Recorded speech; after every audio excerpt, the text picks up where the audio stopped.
आज हम बात करेंगे साइलेंट रिवर सिरोसिस क्या है, कैसे आप अर्ली स्टेजेस में इसे डायग्नोस कर बड़े नुकसान से खुद को बचा सकते हैं।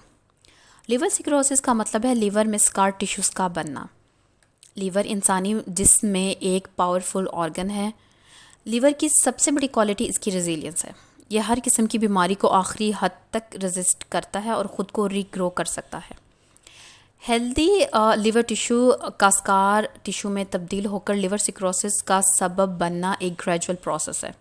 ये अमल कई स्टेजेस में होता है जो अल्टीमेटली लिवर फेलियर तक जा सकता है।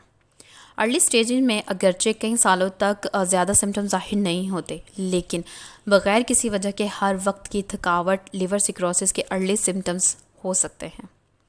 सिरोसिस की दो कैटेगरीज हैं, एक है कंपनसेटिव सिरोसिस और दूसरा है डीकम्पनसेटिव सिरोसिस।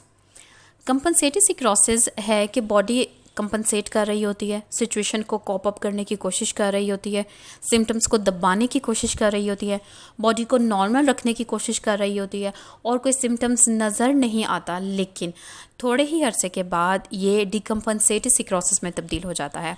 बॉडी थक जाती है, कॉप अप नहीं कर पाती और सिम्टम्स ज़ाहिर होने लगते हैं।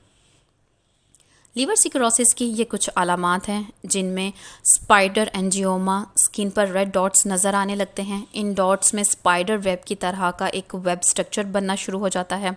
स्किन पर आईलेट्स पे येलोइश थैलियाँ बनना शुरू हो जाती हैं। फैट डिपॉजिट बनना शुरू हो जाते हैं क्योंकि लीवर सही से अपना फंक्शन नहीं कर पा रहा, कोलेस्ट्रॉल को नहीं कम कर पा रहा। इसके अलावा आंखें और स्किन पीली हो जाती हैं, यरकान हो जाता है, स्किन पेपर की तरह पतली हो जाती है क्योंकि लीवर एबनॉर्मेलिटी की वजह से कोलेजन नहीं बन पा रहा।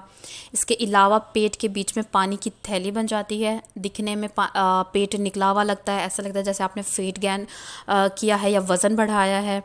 ब्रेस्ट टिश्यू इनलार्जमेंट क्योंकि लीवर एस्ट्रोजन को ब्रेक डाउन नहीं कर पा रहा, बॉडी में एस्ट्रोजन बढ़ता जा रहा है जिसकी वजह से ब्रेस्ट टिश्यू बढ़ने लगे हैं। और club finger nails square shape में आ जाते हैं। लोअर लेग एडिमा ये लीवर डैमेज की में बहुत कॉमन है। उंगली के दबाने से गड्ढा बन जाता है। हथेलियों और पाँव जलना शुरू हो जाते हैं और उनमें ख़ारिश होने लगती है। इसके अलावा फोकस गायब हो जाता है, सोचने समझने की सलाहियत कम हो जाती है और कुछ केसेस में मेमोरी लॉस भी देखा गया है।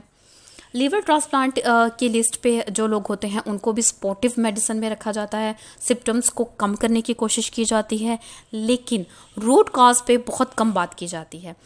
इसे होने से कैसे रोका जाए, क्योंकि इसमें बहुत ही ज़्यादा कन्फ्यूजन है।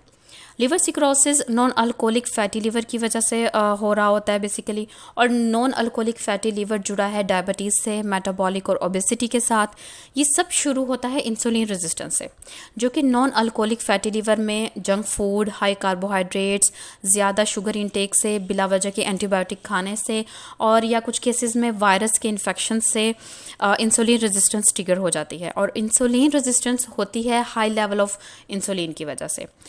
लीवर पर इन्फ्लेमेशन होती है, सोजिश पैदा होती है, स्कार टिश्यूज़ बनना शुरू हो जाते हैं जो कि लिवर सिरोसिस में तब्दील हो जाता है। लीवर अपना फंक्शन लूज़ कर देता है। तो यहाँ जस्ट हमें वेट लॉस करना है जहाँ डायबिटीज़ कम हो जाए। इसके अलावा एक रिसेंट रिसर्च आई है जिसमें 50% तक फैटी लिवर को कम किया गया है। इस पे भी वीडियो मौजूद है, लिंक डिस्क्रिप्शन में मौजूद है। अपना ख्याल रखिएगा, मिलते हैं नेक्स्ट वीडियो में।